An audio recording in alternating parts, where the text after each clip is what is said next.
Hoy! Anong ginagawa mo dito sa labas ng pamamahay ko? Dito ka pa talaga pumwesto? Lumayas ka nga dito! Ang kapal na mukha mong matanda ka? Hindi mo pagmamay-ari tong lugar na to. Kaya wala kang karapatang pumirmi dito. Madam, pasensya na po ha. Alis na po ako. Aba, nararapat lang. Hindi ka talaga dapat dito dahil mga salot kayo. Layas! Ma'am, huwag niyo po saktan yung tatay ko. Maawa naman po kayo. At may kasama ka pa palang bata? Hoy! Wala akong pakialam sa inyo. Lumayas kayo dito at wag na kayong babalik kahit kailan. Mga salot. Pasensya po, ma'am. Okay ka lang po ba? Nasaktan po ba kayo? Hindi, okay lang ako. Okay lang ako. Buti naman. Tay, pasensya na ha. Matagal po ako. Ang dami kasing tao sa kalendarya, kaya natagalan po akong kunin yung pagkain natin. Anong isipin yun, anak? Okay lang, pinagsanay na ako pinagtatabuyan noon pa eh.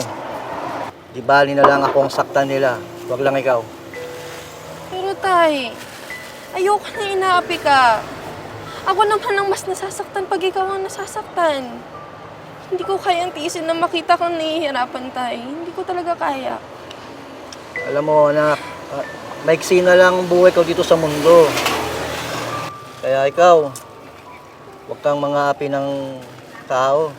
Huwag mo gagayahin yung ginagawa ng iba na sila mapangapi, papanakit ng tao. Opo, tay. Alam ko naman po yun.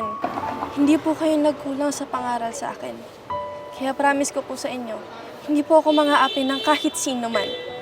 Yun po ang pananaw ko. O siya, alam ko po na gutom na po kayo. Tsaka baka lumamig na po yung pagkain na binigay sa atin ni Mang Cho. Kain na po tayo, tay. Tara. Sige po. Teka.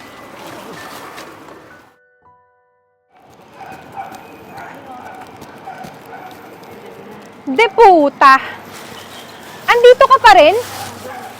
Di ba sinabi ko na huwag kang babalik dito? Pasensya na, madam. Wala lang lagi kami matutuluyan ng anak ko eh. So problema ko yon. Hindi ko kasalanan kung bakit naging ganyan yung buhay mo. Wala ka kasing kwentang tao. Itigil mo nga yan! Bumalik ka dito! Ano nangyayari dito? Ma'am, nakita ko po yung lalaki na yun, ninanakawan yung kotse na to. Kilala po yung magnanakaw sa lugar na to. Sa sobrang dami niya naging biktima.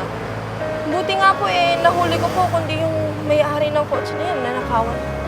Talaga ba? Buti na lang wala masyadong natangay dito sa sasakyan ko. Salamat sa iyo ah. Ma'am, kotse niyo po to?